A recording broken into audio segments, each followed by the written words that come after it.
So when we first started hammock camping, we it was kind of aggravating. It really got aggravating trying to set it up. We were having problems and just had to keep trying it and trying, and then finally everything clicked. And then from that day forward, everything it's been pretty easy.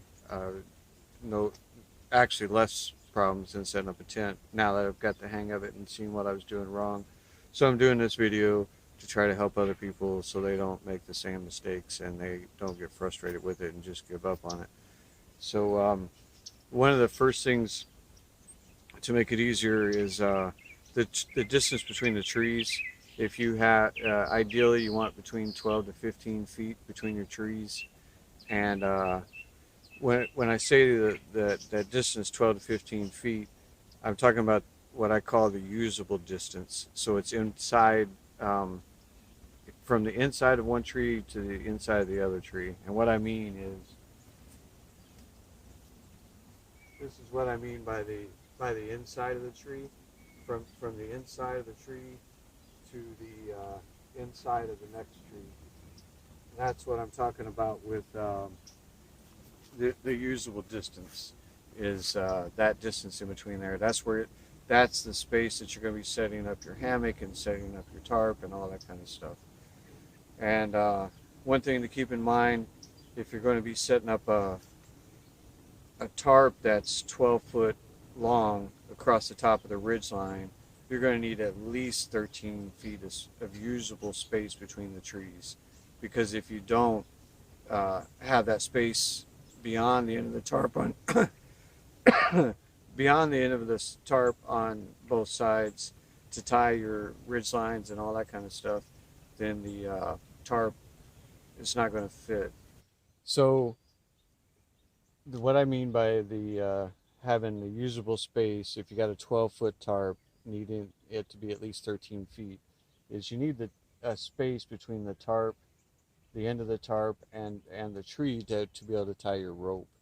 If you don't, if you have a 12-foot tarp and the inside, the usable space between your trees is 12 foot with a 12-foot tarp, now your tarp's not going to sit up right. You're going to end up having the tarp right up against the tree, and it's not going to be set up right, or might end up having to wrap it around a little bit, and then that's going to cause your tarp to not be set up properly. It's going to cause it to pull up water, and which could cause it to start leaking or running down the folds and getting inside of you. So usable space, it varies depending on your tarp. You know, if you 12-foot tarp, you're going to need at least 13 feet.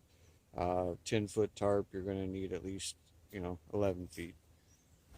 So what I recommend to somebody that hasn't is new to hammock camping is to lay out a tape measure. And what I did is I got 15 feet right to the end of the tape, and then I marked.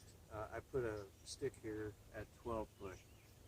And what I want to do is start the end of the tape uh, at my heel, and then I want to stop at my foot. And the reason I do that is because of the usable space. You're measuring from inside the tree to the other inside of the tree. So you want to imagine you're standing up against a tree, and that's where your tape measure will start.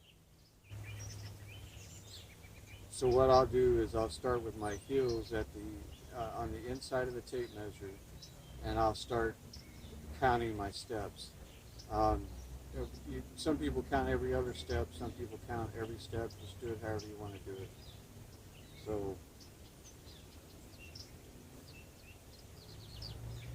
So, right now my toe is at about the 12-foot mark, and that's 6 steps.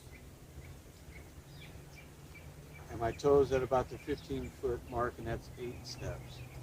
So I know that I can go out to a tree, put my back up against the tree, and if I go between 6 to 8 steps, that's going to give me my distance of 12 to 15 feet. And like I said, you want to start with your back on the inside of the tree, and that you're measuring, and your toe at that 12 to 15 foot mark should be inside the tree. That way you know you've got a 12 to 15 foot usable space.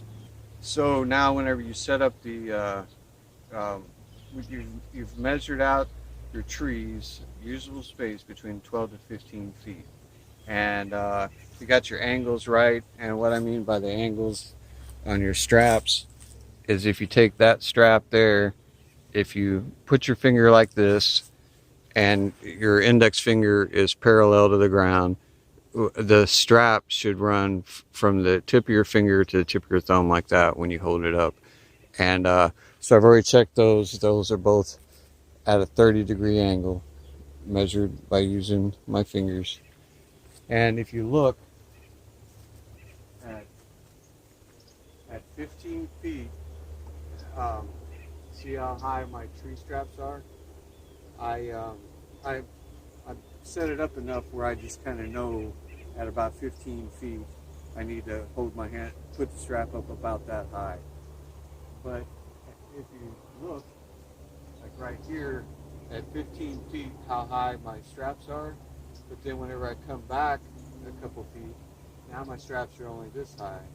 When I come back some more, now my straps are only this high to get that 30-degree angle. And that's one thing that I struggled with a little bit in the beginning. I trying to set them up that high, no matter how far or close I was. So that's one of the things I learned is you gotta the closer your trees are from 15 foot to 12 foot, the lower down you put the straps on the tree. Another thing to keep in mind that I really struggled with in the beginning is I figured I got the ridge line of my hammock is 110 inches plus a little bit left over on for the continuous loops to hook to the straps. So you're talking good close to 10 feet. And then I have 15-foot tree straps. So the 10 foot more or less of the hammock, and then 15 feet on each end. I thought, well, shoot, I could. It doesn't matter what the distance is. I can put them in. I can get way out there with my trees really spread apart. But I wasn't able to get the angles right. I wasn't able to get the ridgeline tension right.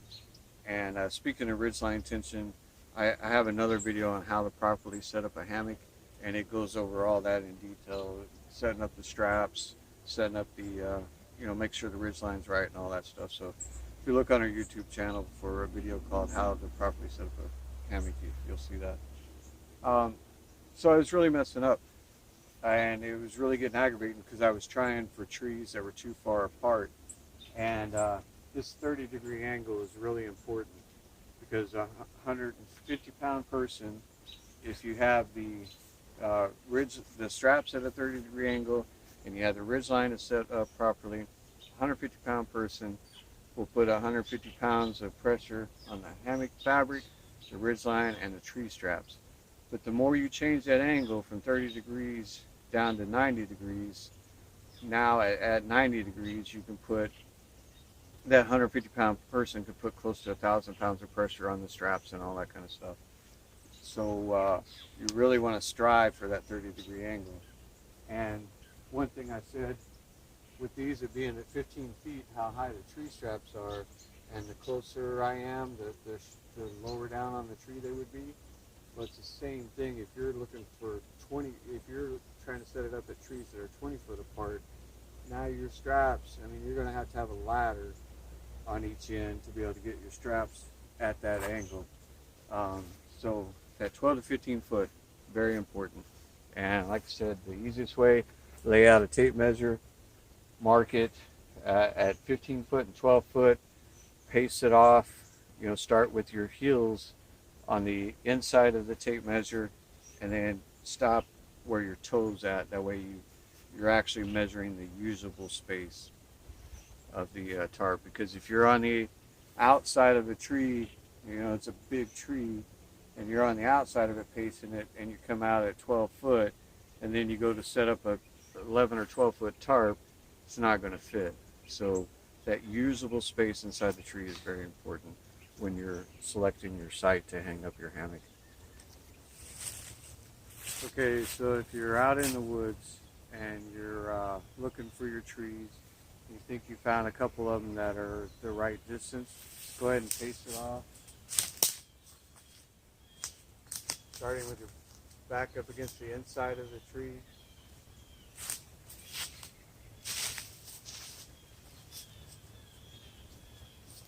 So that's just right at 8 feet, just a little shy of 8 feet. From measuring over there on the tape measure, uh, 6 steps was 12 foot and 8 steps was 15 foot. So that's just right around 14, 15 feet. That's going to work out nice to set up my hammock.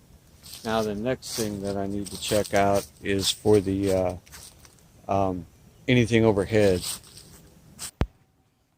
Okay, so the next thing you'd want to do is check for things overhead.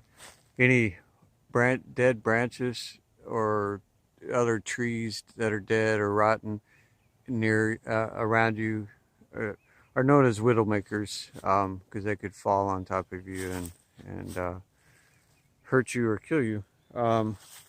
So a lot of people talk about the overhead stuff, but you also have to be aware, and this all applies whether you're hammock camping or tent camping. But if that tree, for example, is 30 feet away from you, but it's 40 foot tall, it could still get you if it's dead and rotten. And I notice a lot of people only really worry about it if it's windy outside. But if you spend enough time out in the woods, you know that some of these dead branches and trees could fall even on a perfectly calm day with no wind.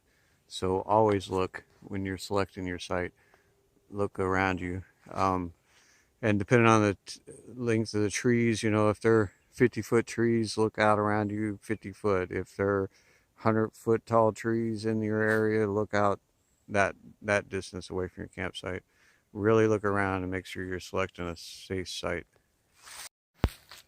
So hopefully this will make it a little bit easier for you if you're just starting out, and also safer.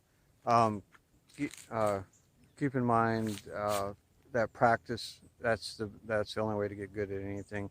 So get out there and practice at setting up your hammock, and even if you just go to the park and set it up on these two trees and then tear it all down and set it up somewhere else. Um, when I was about 10 years old, I could set up my tent in under 2 minutes, blindfolded and everything. I had three brothers, so everything was a competition. And but that helped out because when we get to a campsite and it's dark outside or it's raining or whatever, you're really familiar with your equipment. You know how to set it up, and you can get it done quick. Um, my advice is do the same thing with the hammocks. Get out there, practice. That's the only thing that's going to make you good. And practice all the safe habits too. Using the proper equipment for tree straps and all that kind of stuff, and site selection is very important. So hope this helps.